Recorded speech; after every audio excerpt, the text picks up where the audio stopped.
साथियों नमस्कार। कैसे आप सभी लोग? उम्मीद करता हूँ सभी लोग बहुत बढ़िया होंगे। अब आपको पता है कि हमने एक श्रृंखला शुरू करी है उत्तर प्रदेश की योजनाओं को पढ़ने के लिए। इसमें एक वीडियो आ चुकी है, आप लोग उसको देखिए। और उसके बाद इसमें उससे आगे योजना में इसमें कराने वाला हूँ। उसमें 5 से 7 हमने महत्वपूर्ण योजनाएं पढ़ी थी और इसमें भी 5 से 7 योजना आपको अच्छी अच्छी जो भी एग्जाम पॉइंट ऑफ व्यू से महत्वपूर्ण है कराने वाला हूँ। और उम्मीद करता हूँ कि आप लोगों को जरूर ये चीज देखने को मिलेगी कि कोई भी एग्जाम अगर जिसमें योजनाएं पूछी जाएंगी तो उसमें आपको यहाँ से क्वेश्चन जरूर देखने को मिलेंगे। चलिए हम लोग शुरू करते हैं, पहली योजना की तरफ हम चलते हैं।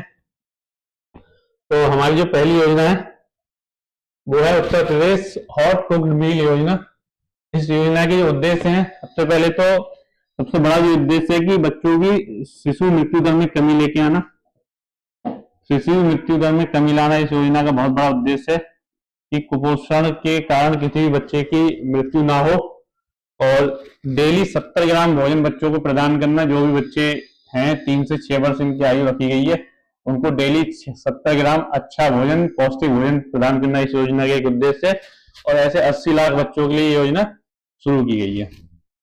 आगे इसमें जो बजट है इस योजना का 402.67 करोड़ रुपए का बजट है, जो उत्तर प्रदेश के पहले 35 जनपदों में शुरू करी गई है। 35 जनपद और 3401 आंगनबाड़ी केंद्रों पर ये योजना शुरू की गई है।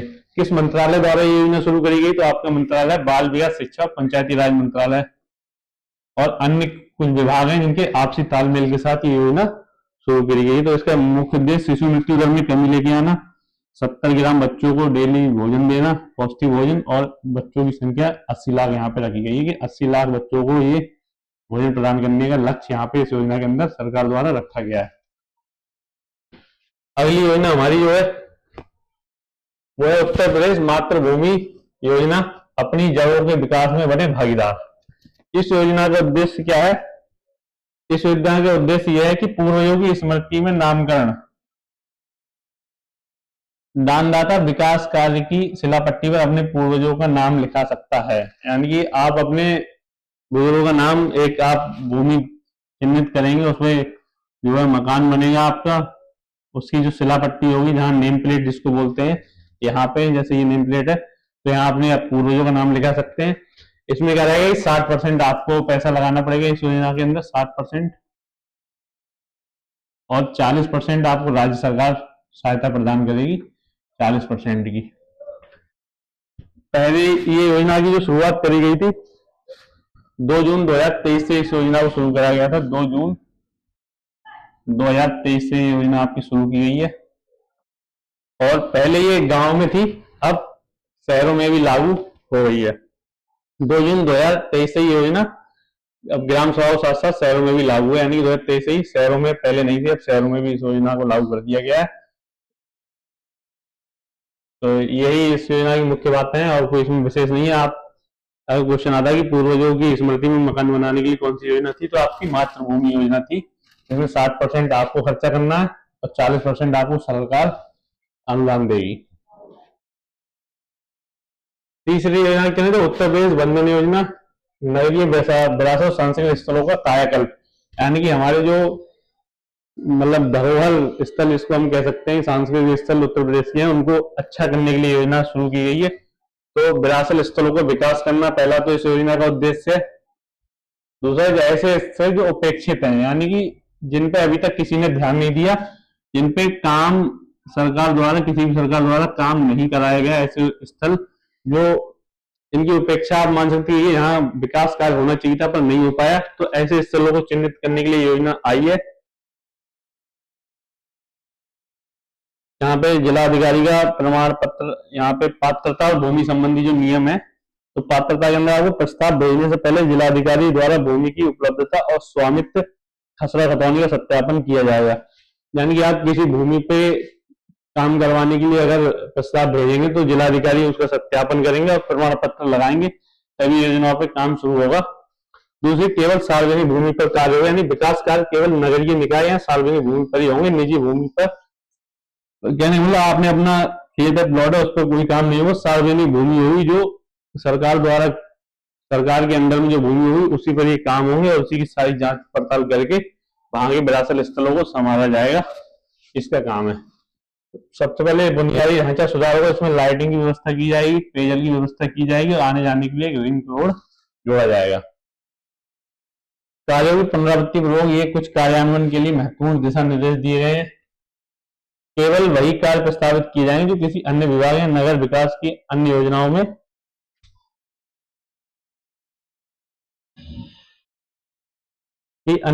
शामिल नहीं हो। यानी कि अगर कोई भी काम किसी अन्य विभाग के द्वारा अगर शामिल किया, आपने कोई काम लिख के दिया 5, उसमें से कुछ काम किसी अन्य विभाग में है तो वो काम आपके नहीं होंगे। जो किसी अन्य योजना या किसी विभाग के पास नहीं हो सिर्फ वो काम इसमें किए जाएंगे। पुरातत्व विभाग की एनओसी इसमें चाहिए होगी। यदि स्थल पुरातत्व विभाग के द्वारा संरक्षित है, उसके निकट है तो कार्य शुरू करने से पहले, यानी कि भारतीय पुरातत्व विभाग के पास अगर ये भूमि है जिसपे आप काम करवाना चाहते हैं या उस पर कोई योजना चल रही तो वहां से आपको एक एनओसी लेनी होगी और स्वच्छता और शौचालय की व्यवस्था वहां पे की जाएगी। उसके अलावा आने जाने श्रद्धालुओं के लिए साफ सफाई की व्यवस्था रहेगी। पर्यटकों श्रद्धालुओं को बैठने के लिए कोच या बेंच जैसी व्यवस्थाएं यहाँ पे की जाएंगी। अगली योजना है आपकी उत्तर प्रदेश आकांक्षी नगर योजना, शहरी विकास का नया रोड मैप। योजना की रूपरेखा, चयन प्रक्रिया क्या, मुख्य उद्देश्य क्या है कि शहरी योजनाओं को प्रभावी ढंग से लागू करने के लिए त्वरित प्रगति और सतत विकास का प्राप्त करना। यानी शहरी जो योजनाएं हैं उनको लागू करने के लिए ये योजना की है। इसका बजट आपको दिख रहा है 100 करोड़ है। 100 आकांक्षी निकायों का चयन किया जाएगा। नीति आयोग के 16 मापदंड इसमें शामिल है। उसके अलावा अगर हम इसमें देखें 2023-24 में आपको पता है कि बजट जो आपका आया 100 करोड़ रुपए का बजट है।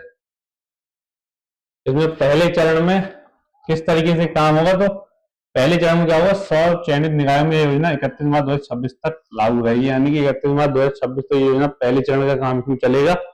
उसमें डिजिटल डैशबोर्ड मॉनिटरिंग, निकायों की प्रगति और निगरानी की डैशबोर्ड के माध्यम से 31 मार्च 2028 तक जानकारी, जो भी काम हुआ उसकी जानकारी आपको 2028 तक उपलब्ध रहेगी।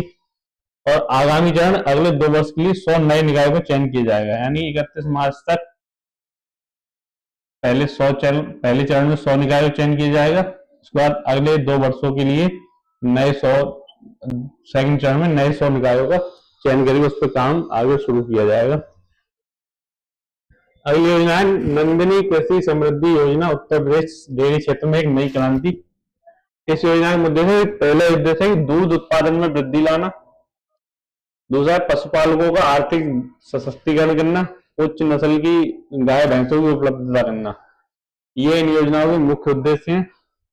उसके अलावा पात्रता और आवश्यक शर्तें इसकी योजना की क्या है, अनुभव और भूमि की आवश्यकता होगी। लाभार्थी के पास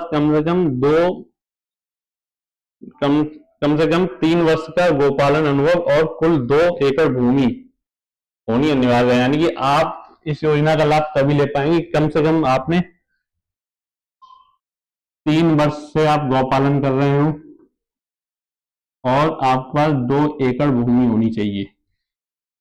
ये इस योजना की पात्रता है।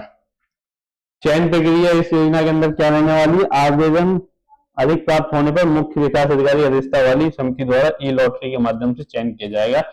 यानी कि अगर चयन आवेदन ज्यादा आए तो सीडीओ आपके जो होंगे उनके द्वारा लॉटरी निकाली जाएगी, उसमें जिनका नाम आएगा उन लोगों को इस योजना का लाभ दिया जाएगा। उसके अलावा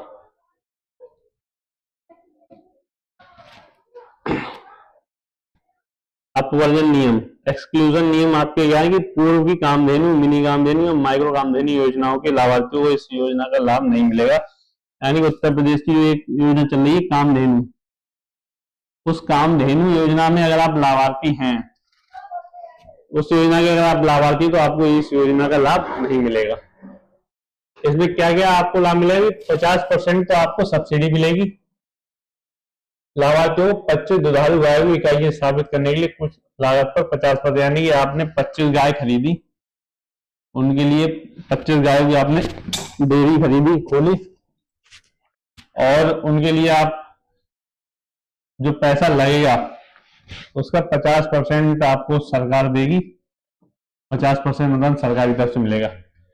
योजना के शुरुआती चरण में कुल 35 इकाइयों का स्थापना का लक्ष्य रखा गया। यानी ऐसे 35 आप मान लीजिए कि डेयरी जो खुलेंगी उनका लक्ष्य पहले चरण में रखा गया है विशिष्ट नस्ल का चयन। योजना के तहत साहिवाल, गिर, धारपर और गंगीरी नस्ल की गायों का ही सम्मिलित किया जाएगा, यानी कि कुछ विशेष नस्लें इन्होंने दी हुई हैं, अगर उन नस्लों की ही गाय होंगी तभी आपको इस योजना का लाभ मिलेगा। जो मंडल मुख्यालय जो चयनित क्षेत्र है वो आप देख लीजिए, वह वाराणसी है, गोरखपुर है, वाराणसी है, प्रयागराज है, लखनऊ है, कानपुर है, झांसी है, मेरठ है, बरेली, आगरा और अयोध्या। ये मंडल आपके चयन किए गए हैं इस योजना के लिए। अगली हमारी जो योजना है